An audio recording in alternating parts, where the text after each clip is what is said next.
আমরা জানি যে প্রত্যয় ক্লাব কন্টাই প্রত্যয় ক্লাব প্রত্যেকবারে একটা বিশেষ চমক রাখে।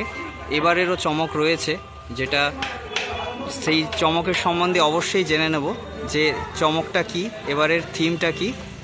দেখেই কিছুটা বোঝা যাচ্ছে যে যেন একটা জেলখানা বা একটা কোর্ট টাইপের বা লাল কেল্লা টাইপের সেরকমই কিছু একটা। তো আমাদের সঙ্গে রয়েছে এই ক্লাবেরই একজন বিশিষ্ট সদস্য, তো ওনার কাছ থেকে জেনে নেব। আপনার পরিচয়টা একটু বলেন। নমস্কার, সকল দর্শনার্থীদের ক্লাব কর্তৃর পক্ষ থেকে আগাম স্বাগত শুভেচ্ছা জানাই। আমি সৌমেন দাস, এই ক্লাবেরই একজন অন্যতম সদস্য। পুজো মণ্ডপের এই যে বর্তমান সেই বিষয়ে আমার চিন্তাভাবনা এবং আমারই চিন্তাভাবনা এবং আমাদের ক্লাবের কিছু সদস্য চিন্তাভাবনা নিয়ে 2025 সালে শারদোৎসবের মণ্ডপ আমরা তৈরি করছি। এবারের আমাদের 11তে আগস্টের 11, অর্থাৎ প্রত্যেক বছরে 3 দিন করে 11 বছরে পা দিল। তাই প্রত্যেক 11তে আগস্টের 11, অর্থাৎ এই তারিখটি 11 তারিখটি ভারতের ইতিহাসে একটি স্মরণীয় দিন। এই দিনেই ক্ষুদিরাম বসুর প্রয়াণ দিবস, তাই আত্মবলিদানের দিবস। তার ফাঁসি হয়েছিল সেই দিনে। তারই ভারতের সর্বকনিষ্ঠ শহীদ, আমাদেরই অখণ্ড মেদিনীপুরের ভূমিপুত্র ক্ষুদিরাম বোসের আজ প্রয়াণ দিবসে তার প্রতি শ্রদ্ধা, সম্মান এবং তার আদর্শকে বর্তমান যুব সমাজের কাছে পৌঁছে দেওয়াই আমাদের লক্ষ্য এবং সেই লক্ষ্যকে সামনে রেখেই, সেই চিন্তাভাবনাকে সামনে রেখেই এবছর আমাদের এই বছরের থিম 11ই আগস্ট। এর একটা বিশেষত্ব রয়েছে। যখন এই বয়সে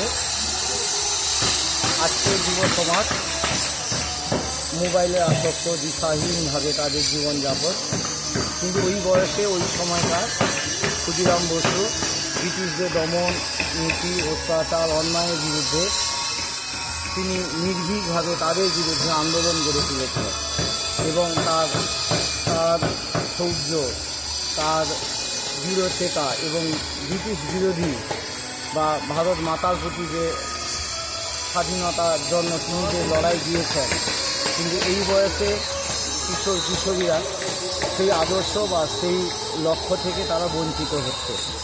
আচ্ছা, এবার আসি এই থিমটার দিকে। এইটা থিমটায় কোন দিকে কি রকম কি থাকবে সেইটা একটু বলে দিন। যে এই পূজা মণ্ডপের সামনে এই যে মণ্ডপটা দেখছি অনেকটা জেলখানার আদলে যেন তৈরি করা হয়েছে। তো আমাদের আমাদের পুরো মণ্ডপটা আমরা জানি ক্ষুদিরাম বসু বর্তমান বিহারের মুজফ্ফরপুর জেলে তার ফাঁসি হয়েছিল। আমাদের পুরো মণ্ডপটা মুজফ্ফরপুর জেলের আলোতে তৈরি হচ্ছে। ওই সংশোধনাগার বা জেলখানার মধ্যে কয়েদিরা, পরাধীন ভারতের কয়েদিরা কি কষ্ট করে থাকত, তাদের জীবনযাপন, সেল, তার মধ্যে কিছু স্টোরেজ, অস্ত্রাগার, সেই সব পুরো মণ্ডপের মধ্যে আমরা দেখতে পাবো। যেমনটা এখানেও দেখতে পাচ্ছি যে সামনে মানে আমরা দেখতে পাচ্ছি যে এটা ছাত্র কয়েদিরা তারা সরকার কাজ করতো, সরকারে কাজ করতো বলে এখানে চরকা থাকবে এখানটায় থাকবে।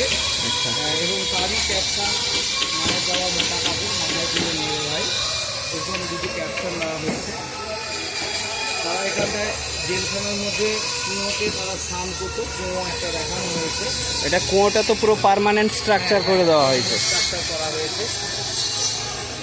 আর আমরা দেখতে পাচ্ছি ওই যে এইদিকে যে পাথরগুলো, টাইলসগুলো বসানো হয়েছে, মানে পাথরগুলো বসানো হয়েছে, এটা পুরো পার্মানেন্ট স্ট্রাকচারের মতো মনে হচ্ছে পুরোটা। হ্যাঁ, আমাদের মণ্ডপের জেলখানা তৈরি করার জন্য যতটুকু রিয়েলিস্টিক করার জন্য যা যা প্রয়োজন তা আমরা করছি। মেঝেটা এই মাঝখানটায় কি থাকবে? থাকবে ক্ষুদিরাম বসুর ফাঁসির মঞ্চ, যেখানটায় ক্ষুদিরাম বসুকে ফাঁসির মঞ্চে দাঁড় করানো হয়েছিল, সেরকমই একটা আমরা প্রতিকৃতি রাখবো। এটা অনেকটা বাকি আছে। তো এটা কি সময়ের মধ্যে কমপ্লিট হয়ে যাবে? হ্যাঁ, আমাদের উদ্বোধন তৃতীয়াতে তৃতীয়া। বললাম তৃতীয়াতে। আজকে মহালয়া। হ্যাঁ, আরও 2 দিন রয়েছে। আমাদের মিস্ত্রিবাবুরা যাদের হাত ধরে এত সুন্দর কাজ চলছে, তারা চেষ্টা করছে, তারা বলছেন নিরলস পরিশ্রমের মাধ্যমে তারা তুলে তুলবে।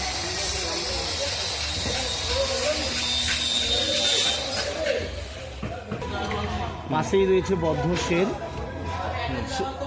কয়েদিরা যে চরকা কাটতো, এখানটা চরকার ব্যাপারটা থাকছে।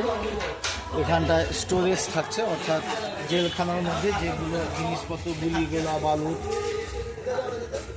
এইগুলো থাকছে। অফিসারদের, জেলার যারা থাকতেন তাদের আবাসগৃহ এইগুলো এদিকটায় থাকে। ওই দিকে হচ্ছে ওয়াচ টাওয়ার, উপরে তৈরি হচ্ছে ওয়াচ টাওয়ার।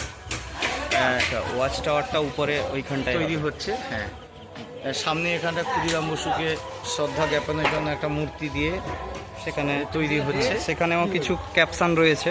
হ্যাঁ, কে ক্ষুদিরাম সম্বন্ধে তৎকালীন সময়ে যারা এখানে পেন্টিং হবে, তৎকালীন সময়ে যারা ফাঁসির মঞ্চে যারা স্বাধীনতার জন্য যারা প্রাণ দিয়েছেন তাদের কিছু ছবি থাকবে, এখানটা মূর্তি থাকবে ক্ষুদিরামে।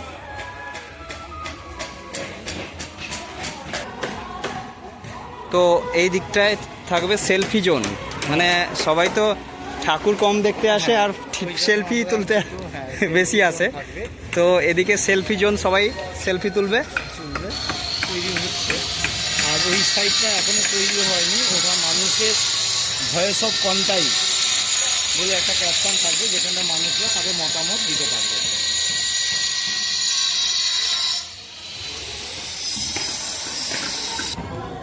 আচ্ছা, আপনারা আমার দর্শকদের জন্য, আমাদের যে দর্শকরা, তাদের জন্য কি বার্তা দিতে চাইছেন সেটা একটু বলেন। আমাদের দর্শনার্থীদের জন্য আমাদের মণ্ডপ খুলে দেওয়া হবে আগামী 24শে সেপ্টেম্বর, মহাতৃতীয়ার দিন সন্ধ্যে 7টায় আমাদের মণ্ডপ উদ্বোধন হবে। তাই পত্রয়ী গ্রুপের পক্ষ থেকে সকল দর্শনার্থীদের আগাম শারদীয়া শুভেচ্ছা এবং আমাদের মণ্ডপ পরিদর্শনের জন্য আপনাদের আগাম আন্তরিকভাবে আমন্ত্রণ জানাচ্ছি। আপনারা আসুন, এখানটা ইতিহাসের কিছু তথ্য জানতে পারবেন, এখানটার পরাধীন ভারতের কিছু তথ্য, কিছু মানুষের, কিছু শহীদের, কিছু বরণীয় ব্যক্তিদের কথা জানতে পারবেন। আপনাদের ভালো লাগবে অন্য ঘরানায়, এবং আপনাদের সমৃদ্ধ করে তুলব এই প্রত্যাশা রাখি। পত্রয়ী গ্রুপের পক্ষ থেকে আবার পুনরায় আপনাদেরকে আন্তরিকভাবে আমন্ত্রণ জানাচ্ছি আমাদের মণ্ডপে আসার জন্য। নমস্কার, ধন্যবাদ।